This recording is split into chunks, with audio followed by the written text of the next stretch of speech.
Urdu service کے programme روبرو میں ہم آپ کی ملاقات ایسی ہستیوں سے کراتے ہیں جنہوں نے زندگی کے کسی شعبے میں اپنی خاص پہچان بنائی ہے۔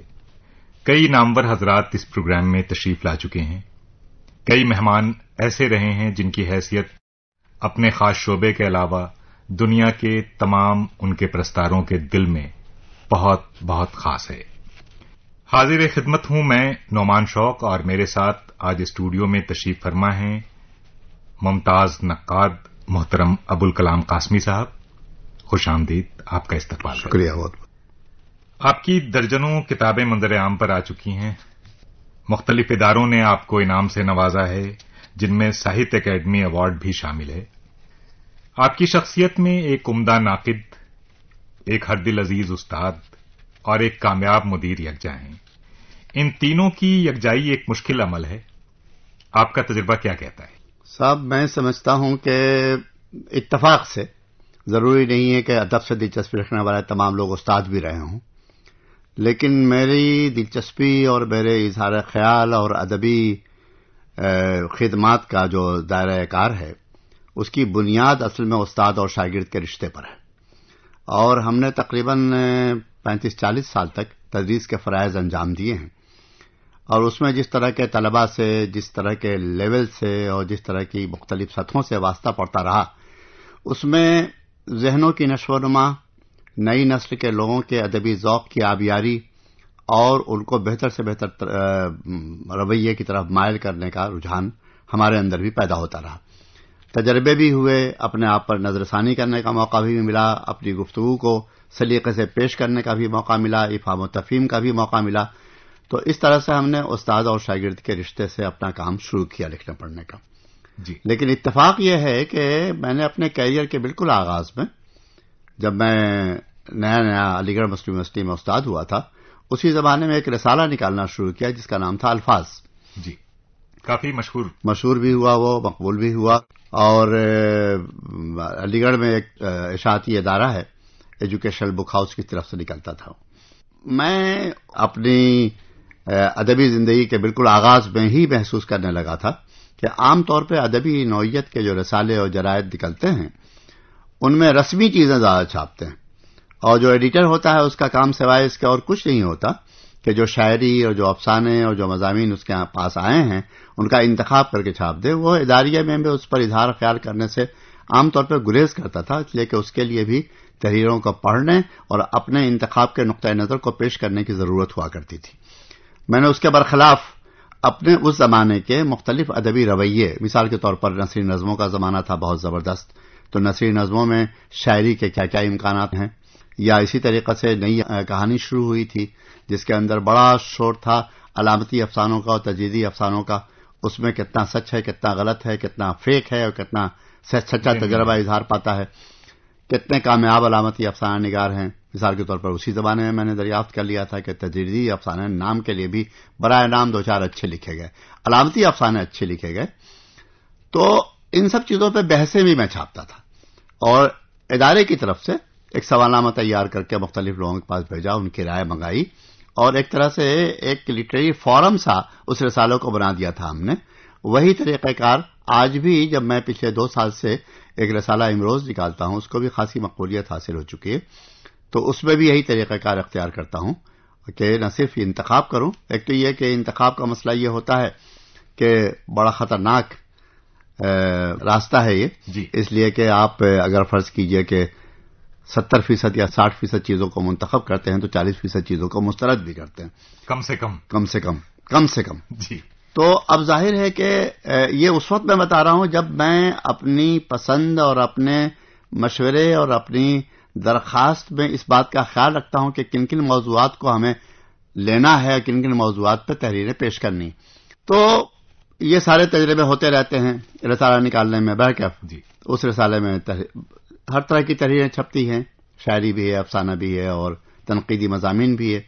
کوشش یہ کرتا ہوں میں کہ اپنے اداریے میں بھی اور تنقیدی مضامین میں بھی ایسے مضامین یا ایسی تحریریں ہوں جو ادب، سچ ادب، تخلیقی عمل کو سمجھنے میں معاون ثابت ہو سکے۔ ہوائی باتیں نہ ہوں، صرف نظریاتی گفتگو نہ ہو، اطلاقی گفتگو ہو، اپلائیڈ کرٹیسزم پہ گفتگو ہو، شاعری اچھی کیا ہوتی ہے، کیا نہیں ہوتی ہے، اچھی ہوتی ہے تو اس کے اسباب کیا ہوتے ہیں، بری ہوتی ہے تو اس کے اسباب کیا ہوتے ہیں، ان تمام چیزوں کا احاطہ کرتے ہوئے مضامین چھاپے جائیں۔ خیر، یہ تو تھا رسالے کا تجربہ۔ اب مسئلہ یہ ہے کہ جب میں نے پہلی مرتبہ رسالہ نکالا تھا الفاظ، تو 3-4 سال کے اندر وہ رسالہ خاصا مقبول ہوا، اور میں چونکہ خود تنقیدی مزاج ہے میرا، تو میں نے 2-3 سال میں نے محسوس کر لیا کہ یہ سستی شہرت کی وجہ سے میں کچھ خود اپنا کام نہیں کر پا رہا ہوں تحقیقی یا تنقیدی نوعیت کا۔ آپ کو اندازہ ہوگا کہ مختلف جامعات اور یونیورسٹیز میں جو ملازمتیں ملتی ہیں وہ صرف ٹیچنگ کی نہیں ملتی ہے، ٹیچنگ اینڈ ریسرچ کی ملتی ہے۔ تو آپ کو کچھ نہ کچھ لکھتے پڑھتے رہنا چاہیے، اور آپ کے پروموشن میں یہ بھی دیکھا جاتا ہے کہ آپ کا پبلش ورک کیا ہے، آپ نے کتنے خدمات انجام دیے، کتنے پروجیکٹ پہ کام کیا ہے، کتنی کتابیں چھپی ہیں آپ کی۔ تو کچھ دنوں کے بعد وہ رسالہ 4 سال کے بعد بند کر کے پھر میں نے اپنی تحریر لکھنی شروع کی، اور اس زمانے میں جیسے ہر آدمی اپنی ادبی زندگی کے آغاز میں شاعری بھی کرتا ہے، افسانے بھی لکھتا ہے، تو میں نے 2-4-10 افسانے بھی لکھے، شاعری تو خیر بہت کی میں نے، 3-4 درجن غزلیں کہیں اچھے رسالوں میں چھپی، شبخون میں، آج کل میں، مختلف رسالوں میں۔ لیکن اس کی طرف سے ہٹ کے بلکہ میں ازراہ تفنن طبع یہ بھی کہتا ہوں، جب کوئی پوچھتا ہے کہ اب شاعری کیوں نہیں کرتے، تو میں یہ کہتا ہوں کہ کچھ سنجیدہ کام کی طرف مائل ہو گیا ہوں۔ تو میں نے یہ سوال نہیں کیا آپ سے۔ تو جناب یہ ہے، تو پھر میں نے کچھ تنقیدی نوعیت کے مضامین لکھنے شروع کیے۔ اب تنقیدی نوعیت کا مسئلہ یہ ہے کہ تنقید کے بارے میں عام طور پہ تصور یہ ہے کہ بہت گاڑھی، بڑی ثقیل، ناقابل فہم اصطلاحات سے بھری ہوئی تحریر لکھی جائے۔ میرا طریقہ کار یہ تھا کہ ایک اچھے قاری کو ادب کے سمجھنے میں جو مشکلات پیش آتی ہیں، اور جب وہ سمجھتا ہے تو اس میں جو چیزیں معاون ثابت ہوتی ہیں، زبان کا کیا رول ہوتا ہے، اسلوب بیان کا کیا رول ہوتا ہے، ٹیکنیک کا کیا رول ہوتا ہے، الفاظ کے استعمال کا کیا رول ہوتا ہے، محاورے اور روزمرہ کا کیا رول ہوتا ہے، صنائع لفظی و معنوی کا کیا رول ہوتا ہے، ان سب چیزوں کو بھی سمجھنے کی کوشش کی جائے اور اپنی تنقید میں ان باتوں کی نشاندہی کی جائے تاکہ آپ کا قاری ذہنی طور پہ تربیت بھی حاصل کر سکے آپ کی تحریروں سے۔ یہ بہت بڑی ذمہ داری ہے، یہ اس منصب کے ساتھ جو نافذ کے ساتھ جڑا ہوا ہے، اس کے ساتھ یہ ذمہ داری۔ دو نتیجے کے طور پر میں نے بھی کوشش یہی کی ہے کہ تخلیقی ادب سے بالکل وابستہ رہ کے تنقید لکھی جائے، صرف نظریاتی قسم کی گفتگو نہ کی جائے۔ حالانکہ آپ باخبر آدمی ہیں تو آپ کو اندازہ ہے کہ نئی نئی تھیریز آتی رہتی ہیں تنقید میں۔ ادب کو صرف لسانیات کی بنیاد پر بھی سمجھا جا سکتا ہے، صرف اسلوبیات کی بنیاد پر بھی سمجھا جا سکتا ہے، صرف ساختیاتیات کی بنیاد پر سمجھا جا سکتا ہے، لیکن بنیادی بات یہ ہے کہ وہ چیزیں ہمارے ادب کے لیے کس قدر کارآمد ہیں۔ بے شک میں نے اس پر زور دیا۔ چنانچہ آپ حیرت کریں گے کہ میں نے 15 سال پہلے میں نے ساختیات پہ اور مابعد ساختیات پہ اور دوسرے نظریات پہ کئی مضامین لکھے، لیکن رفتہ رفتہ مجھے اندازہ ہوا کہ ہم صرف انہی چیزوں، انہی پہلوؤں کو پیش نظر رکھیں گے جو اردو کی روایت اور اردو کے کینیڈے کے لیے قابل استعمال ہو، کارآمد ہو۔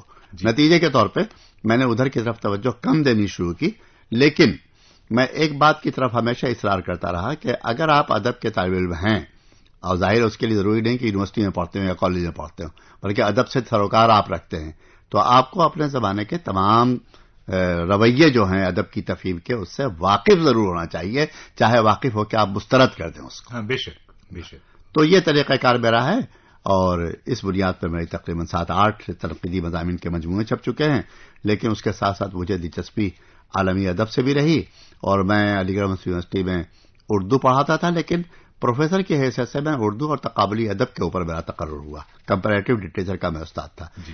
چونکہ میرا بیک گراؤنڈ عربی اور فارسی کا تھا اور انگریزی سے بھی خاصی دلچسپی تھی، اس لیے ان تمام چیزوں کے بنیادی شہپاروں کو پڑھانے کا مجھے اتفاق ہوا۔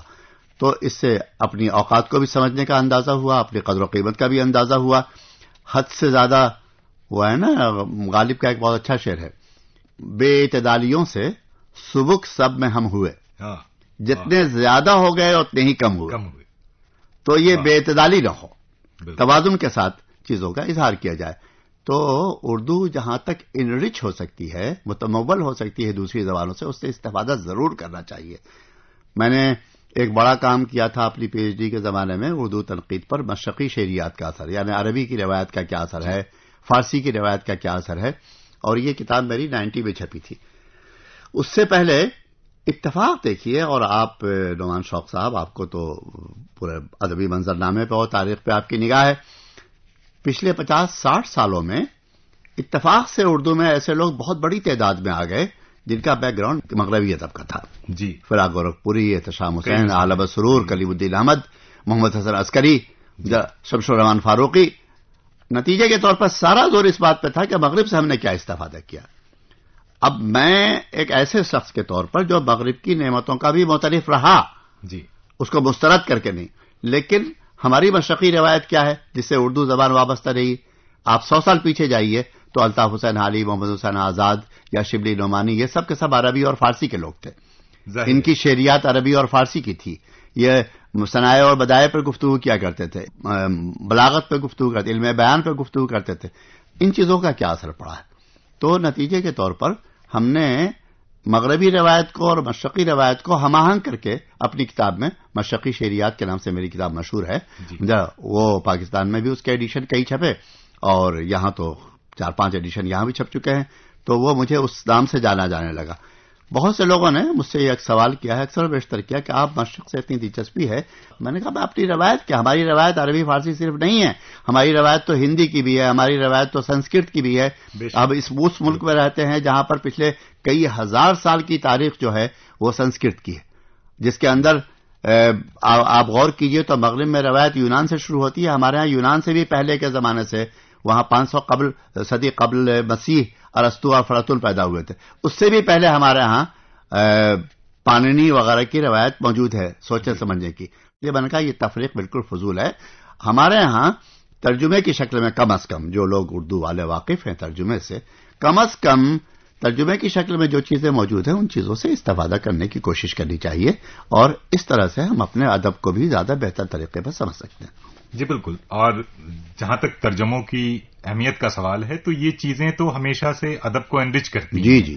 اس کے ذخیرے میں اضافہ جو ہوتا ہے، کسی بھی زبان کا ادب ہو، مختلف زبانوں سے جو سوتے آ کے گر رہے ہوتے ہیں اس سمندر میں، ان سے ہوتا ہے.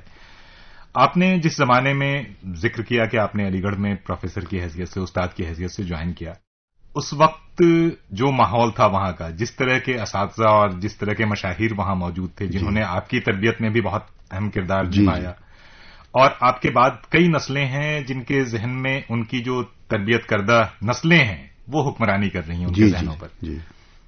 اب جو آپ کے پاس طالب علم آتے ہیں، جو حضرات آتے ہیں اردو کے طالب علم ہوں، الگ زبانوں کے ہوں، الگ ڈسپلن کے ہوں، تو وہ جو ادب اور زبان اور تہذیب کو سمجھنے اور سمجھانے کا عمل تھا، اس میں کیا فرق، کوئی واضح فرق آپ کو نظر آ رہا ہے؟ ہاں نعمان صاحب، بہت نمایاں فرق نظر آتا ہے مجھے تو. جی. جو بات آپ نے بتائی، جیسے جس زمانے میں ہم طالب علم تھے اور ایون بعد میں ہم جب ٹیچنگ اور تدریس میں آ گئے جب بھی، تو علی گڑھ میں اختر انصاری موجود تھے، اسلوب انصاری موجود تھے، خورشید اسلام موجود تھے، عالم سرور موجود تھے، وحید اختر موجود تھے. تو بہت بڑا دائرہ کار تھا جس کے حوالے سے آپ کو دیکھتے تھے. اور حیرت ہوگی آپ کو کہ اس میں سے بیشتر لوگ وہ تھے جو اردو ڈپارٹمنٹ میں نہیں تھے. جی. علی گڑھ مسلم یونیورسٹی ایک ایسا ادارہ تھا کہ جس میں عربی میں اور فارسی میں اور انگریزی میں بھی ایسے لوگ تھے جو اردو میں ایکٹیو تھے. اور آج بھی مختلف ڈپارٹمنٹس میں بعض لوگ بہت کم لوگ مل جائیں گے جن کو اردو سے دلچسپی ہے، اور ہمارے ہاں اردو کے جو جلسے ہوتے ہیں، سیمینار ہوتے ہیں، اس میں شرکت کرتے ہیں، بحث میں شریک ہوتے ہیں. تو وہ تو پورا ماحول، پورا منظرنامہ ایسا تھا. پھر ایک اور بات یہ ہوئی کہ ہم نے اپنی طالب علم کے زمانے میں جو ایک حلقہ بنایا تھا یا حلقہ بن گیا تھا، جو بات کے میں تو وہ لوگ بڑے مشہور ہوئے.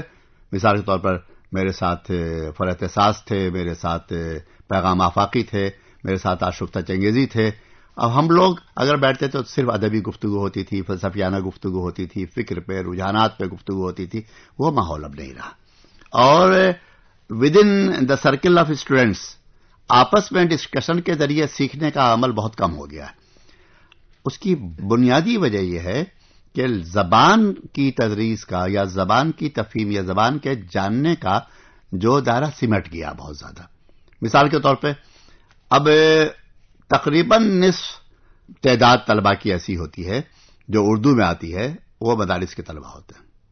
تو مدرسے سے جو پڑھ کے آئے ہوئے ہوتے ہیں تو وہ عربی بھی لیتے ہیں، فارسی بھی لیتے ہیں اور اردو بھی پڑھتے ہیں. ان کی بنیادیں تو بڑی مستحکم ہوتی ہیں، لیکن اردو کے مزاج سے واقف رفتہ رفتہ ہو پاتے ہیں، وہ بھی اگر وہ چاہیں تو۔ کبھی کبھی یہ بھی ہوتا ہے کہ وہ استاد بھی ہو جاتے ہیں اور پوری سروس 30 سال کی کر لیتے ہیں، جب بھی وہ مدرسے ہی میں رہتے ہیں۔ بلکہ اپنے طالب علموں سے میں اکثر کہتا رہا کہ وہاں سے آنے کے بعد آپ نے کیا کیا سبجیکٹس پی اے میں لیے؟ تو انہوں نے کہا صاحب پرشین، عربک اور اردو۔ تو میں نے کہا پھر مدرسے ہی میں رہے آپ، ظاہر ہے پھر تو آپ اتنے بڑے ادارے میں تو آئے، یہاں فلسفی پڑھنی تھی آپ کو، پولیٹیکل سائنس پڑھنی تھی آپ کو، ہسٹری پڑھنی تھی آپ کو، سوشولوجی پڑھنی تھی، سائیکولوجی پڑھنی تھی، ان میں سے کچھ سبجیکٹس آپ کو لینے تھے، بغیر اس کے تو آپ کے ذہن کا دائرہ وسیع نہیں ہو سکتا۔ تو اب جو ہے اس طرح کے طلبہ آتے ہیں جن کا اردو زبان کا بیک گراؤنڈ بہت کم ہے، تو مدرسے سے کچھ لوگ آتے ہیں، کچھ لوگ جو آتے ہیں وہ کچھ علاقے مخصوص ہیں، مثال طور بہار میں اردو ثانوی زبان کے طور پر اب بھی مانی جاتی ہے، تو وہاں پہ جو طلبہ ہیں بالخصوص اردو کمیونٹی جو ہے وہ عام طور پر اردو کو پریفر کر کے اردو لیتی، نتیجے کے طور پر وہ یہاں آ کر کے بھی اردو پڑھنے کی کوشش کرتے ہیں اور ان کی بنیاد مضبوط ہوتی ہے۔ علی گڑھ میں ہی نہیں بلکہ دلی کی بھی جو جامعات ہیں یہاں بھی تقریباً، لیکن مسئلہ وہی ہے کہ اسکول میں کہاں سے آتے ہیں، جیسے جامعہ ملیہ ہے تو اس کی بنیاد اردو کی مضبوط ہوگی تو وہ زیادہ بہتر ثابت ہوتے ہیں۔ تو اب ایم اے بھی کر رہے ہیں اردو میں، پی ایچ ڈی بھی کر رہے ہیں، لیکن ایک اور فرق بتاؤں آپ کو بہت دلچسپ، اب پی ایچ ڈی کرنے والوں کی تعداد اور ان کے ٹاپکس کا آپ تجزیہ کیجئے تو آپ کو اندازہ ہوگا کہ آدھے سے زیادہ طلبہ جو ہوتے ہیں وہ فکشن پہ ریسرچ کر رہے ہیں اور افسانے پر، ناول پر، افسانہ نگاروں پر۔ ہمارے ایک استاد نے، سینئر پروفیسر تھے، میٹنگ میں بتایا کہ صاحب لگتا ہے یہ کہ اب افسانوں سے دلچسپی لوگوں کی بڑھ گئی۔ میں نے کہا جی نہیں، اس سے یہ پتہ چلتا ہے کہ بدذوقی بڑھ گئی ہے۔ کہنے وہ کیسے؟ میں نے کہا اس لیے کہ اس میں بڑی تعداد ایسے لوگوں کی ہے جو شاعری نہیں سمجھتے، شعر صحیح موزونیت کے ساتھ پڑھ نہیں سکتے، شعر کا ذوق پیدا نہیں ہوتا، تو اس سے بھاگنے کی کوشش کرتے ہیں، ان کو سمجھنے میں تھوڑی دشواری ہوتی ہے، چونکہ فکشن جو ہے وہ صرف نثر کی بنیاد پہ چلتا ہے، تو اس میں آپ سمجھیں نہ سمجھیں کسی ٹاپک کو لینے میں کوئی حرج نہیں ہے۔ ریسرچ کرنے کے دوران کچھ نہ کچھ وہ سمجھ ضرور لیتے ہیں۔ میں سینئر پروفیسر ہوں تو اس لیے ہمارے پاس دوسری یونیورسٹی سے بھی تھیسس آتی ہے، خاص طور سے پاکستان سے جو تحقیقی مقالے آتے ہیں، تو وہاں ہم واضح طور پہ محسوس کر سکتے ہیں کہ وہاں کے طلباء کا بنیادی پس منظر جو ہے وہ خاصا واضح ہے، بہت اچھا ہے، اور تنقید میں بہت غیر معمولی ترقی پاکستان کے نقادوں نے نہیں کی پچھلے 20-25 برسوں میں۔ وہ زمانہ الگ تھا، سلیم احمد کا زمانہ، محمد عسکری کا زمانہ، شمیم محمد کا، وزیر اعلیٰ کا زمانہ۔ اب جو زمانہ ہے وہ تحقیق میں بہت اچھا کام کر رہے ہیں، تحقیقی کارنامے بڑے اچھے پیش کر رہے ہیں وہ، اور ظاہر ہے کہ فورن ایگزامینر کو جب بھیجتے ہیں تو یہ توقع کرتے ہیں، اور ہماری رپورٹ پر بعد میں مجھے معلوم ہوا کہ خاصی گفتگو وہاں ہوتی ہے کہ صاحب یہ جو تجزیہ کیا گیا اور ہندوستان کی تحقیقی صورتحال سے موازنہ کیا گیا ہے، اس پر ہمیں سوچنا چاہیے۔ تو یہ آپ نے وہاں سے جو طلباء ہوتے ہیں جن کی کاپیاں آپ تک یا جن کی تھیسس آپ تک آتی ہے، اور یہاں سے جن کی تھیسس آتی ہے، آپ نے ذکر کیا کہ ان میں فکشن پر کام کرنے والے لوگ زیادہ ہیں، تو ایک دوسرا پہلو اس کا یہ بھی ہے کہ ہمارے ہاں بہت ساری چیزیں ایسی عام ہو گئی ہیں جو ایک اسٹیریو ٹائپ بن گیا ہے۔ اگر کسی کو ریسرچ کرنا ہے تو فلاں حیات اور کائنات، فلاں اتنے سن سے اتنے سن کے افسانے، اتنے سن سے اتنے سن کی شاعری، یہ جو ایک اسٹیریو ٹائپ بن گئے ہیں، اس میں شاید الگ سے بہت زیادہ محنت کرنے کی ضرورت انہیں محسوس نہیں ہوتی، چونکہ اگر کسی نے اس پر کام کیا ہے تو وہ 2-3 جگہ سے مواد مل جائے تو پھر اس پر کام تو ہو جاتا ہے، اس کے معیار اور مزاج کو آپ زیادہ بہتر طور پر سمجھ سکتے ہیں۔ تو یہ ایک طرح سے جو گراوٹ آئی ہے، اگر ہم معیار کے حساب سے بات کریں، کہ کبھی کبھی کچھ تھیسس ایسی بھی ہوتی ہیں جو منظر عام پر چھپ کے آ جاتی ہیں اور اسے کتاب کی شکل میں پڑھتے ہوئے ایسا لگتا ہے کہ اچھا اس کتاب پر بھی پی ایچ ڈی مل سکتی ہے۔ تو یہ جو گراوٹ ہے یہ کیا کسی ایک سطح پر ہے یا کوئی ایک ذمہ دار ہے جو ریسرچ کرنے والا ہے وہ ذمہ دار ہے، یا اسے جو گائیڈ کر رہا ہے یا جو ان کی تربیت کے لیے جو لوگ تعینات کیے گئے ہیں وہ ہیں، کس پر آپ اس کی ذمہ داری سے؟ بھائی اصل میں بڑا ملٹی فولڈ اصل میں اس کی پیچیدگیاں ہیں۔ اتفاق دیکھیے کہ آپ کے دہلی کی جو یونیورسٹیز ہیں وہ نسبتاً بہت غنیمت ہے، علی گڑھ یونیورسٹی غنیمت ہے، بڑی یونیورسٹیاں بنارس ہندو یونیورسٹی ہے، لکھنؤ یونیورسٹی، الہ آباد یونیورسٹی بھی غنیمت ہے۔ دور دراز کے علاقے میں بالخصوص وہ علاقہ جیسے بہار کا علاقہ ہے یا دوسری ریاستیں ہیں انٹیریئرز میں جہاں وہاں جو ریسرچ ہوتی ہے وہاں کا معیار بہت ہی پست ہوتا ہے۔ میں ان یونیورسٹی کا ذکر بھی کروں گا جس کا ابھی ذکر کیا میں نے، اور وہاں پہ کہنے میں کوئی تکلف نہیں ہونا چاہیے کہ بعض تھیسس ایسی بھی ہوتی ہے جس سے واضح طور پہ آپ کو اندازہ ہوتا ہے کہ جیسے وزیر اعلیٰ کی تنقید نگاری پر کسی کو پی ایچ ڈی کرنی ہے تو وزیر اعلیٰ پر اگر رسالے کے کچھ نمبر نکلے ہیں تو وہ نمبر حاصل انہوں نے کر لیے اور اس سے زبان بدل کے الفاظ بدل کر رویہ ابواب بدل کر کے تھیسس تیار کر لیتے ہیں. اب ظاہر جب پڑھتا ہے آدمی اگر وہ کتاب کی شکل میں چھپ گئی تو بعض لوگ کہتے ہیں نا کہ بعض چیزیں چھپوانے کے لیے نہیں چھپانے کے لیے ہوتی تو تحقیق میں یہ بھی ہوا ہے کہ بہت چیزیں چھپانے کے لیے ہوتی ہیں. تو بعض لوگ تو جو اپنی حیثیت کو سمجھتے ہیں وہ تو کتابی شکل میں چھپوانے سے گریز بھی کرتے ہیں کہ لوگوں کے سامنے نہ آئے. ہماری یونیورسٹیز میں جو بڑی یونیورسٹیاں ہیں اس میں جو ریسرچ ہوتی ہے اس میں بھی آپ نے جو بات کہی جیسا فرض کیجئے کہ کسی کو راجندر سنگھ بیدی کی افسانہ نگاری پر ریسرچ کرنی ہے.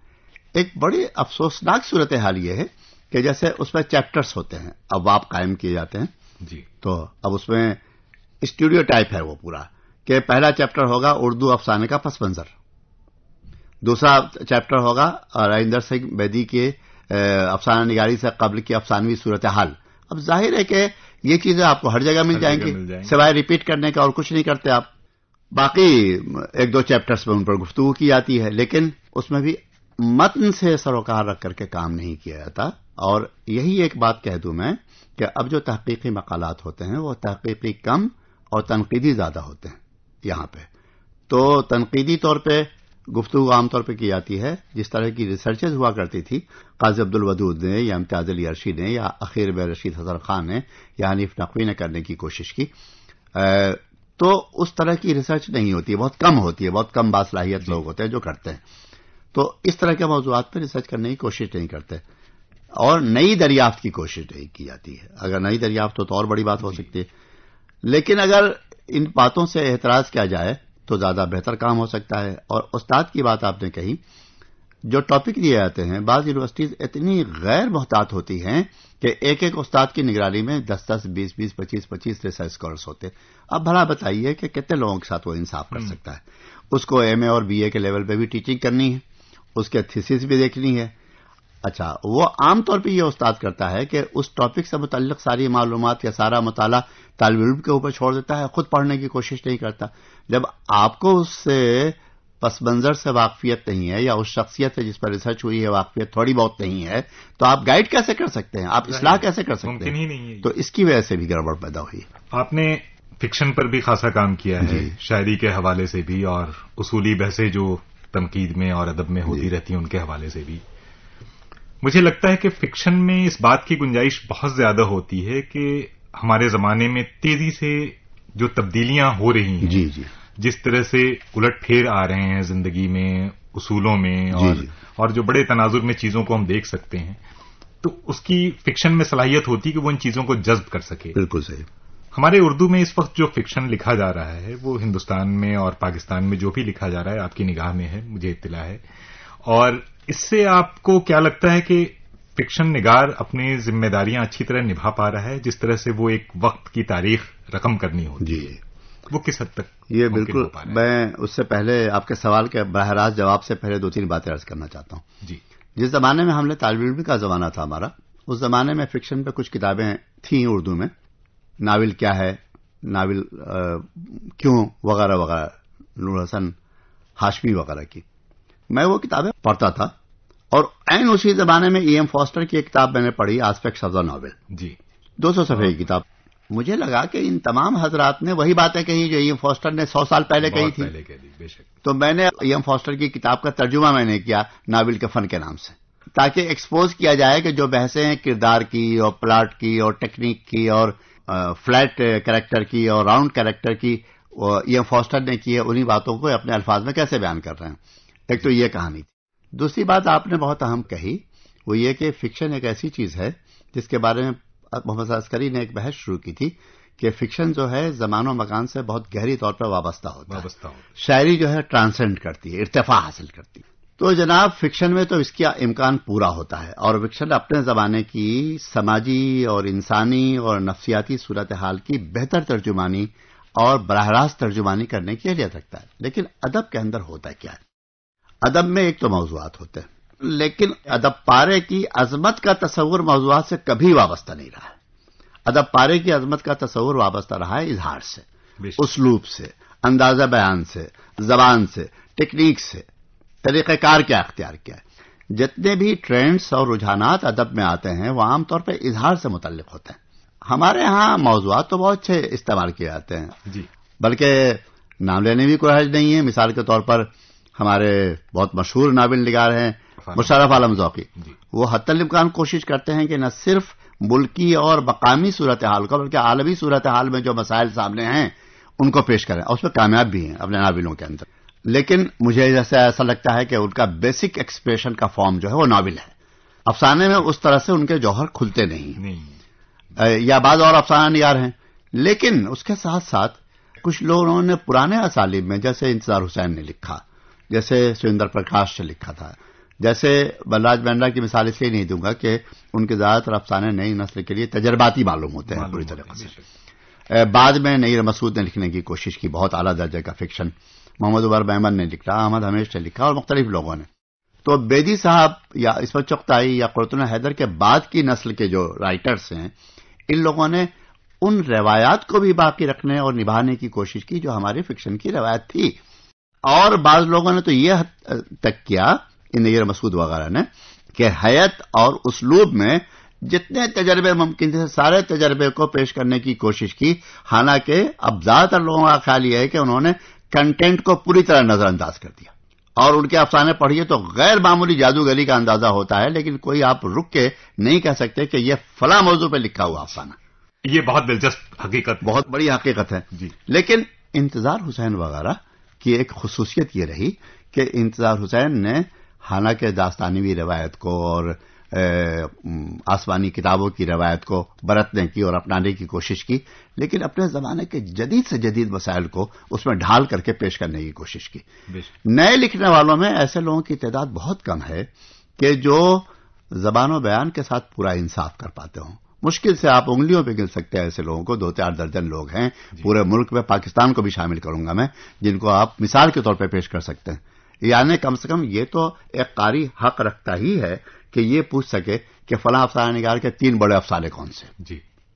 اور اگر وہ 3 افسانے غیر معمولی نہیں ہیں، شہرت حاصل نہیں کر سکے، لوگوں کے ذہن میں محفوظ نہیں رہ سکے، تو کوئی دعویٰ کرنے کا کوئی حق نہیں. اس لیے کہ جب ہم نے لکھ دیا تو ہماری ملکیت اس تحریر پر ختم ہو جاتی ہے، پھر تو قاری کی ملکیت ہے. اب قاری یا لٹریری ہسٹری اس کا فیصلہ کرے گی کہ وہ کس پائے گی تحریریں. عمدہ بات کہی آپ نے. ابھی میں آپ کا ایک پرانا مقالہ کہیں دیکھ رہا تھا، وہ خواتین جو فکشن لکھ رہی ہیں ان کے حوالے سے تھا. تو ابھی ذکر چکے فکشن کا ہی ہو رہا ہے تو مجھے وہ مقالہ بھی ذہن میں آیا. ہم فکشن کے علاوہ بھی اگر بات کریں کہ شاعری کے حوالے سے اگر بات کریں کہ پہلے شاعرات حالانکہ کم ہوا کرتی تھی، لیکن کچھ شاعرات کا آپ نام لے سکتے تھے یا رسائل میں اور دوسرے جو اسٹیجز ہیں ان پر ان کی موجودگی ہوتی تھی. اب یہ موجودگی ہندوستان کی سطح پر بہت کم ہے.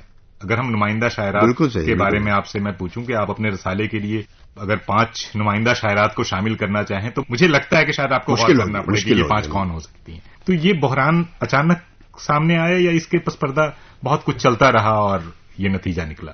ایسا ہونا نہیں چاہیے تھا چونکہ مسئلہ وہی ٹریننگ کا ہے. ٹریننگ کا مسئلہ یہ ہے کہ سوال یہ ہے کہ کسی شاعر یا شاعرہ کے ہاں ان کی ذہنی تربیت میں پرانی شاعری نے کیا رول پلے کیا ہے. فرض کیجئے کہ فہمیدہ ریاض ہیں یا کشور ناہید ہیں یا زہرا نگاہ ہیں.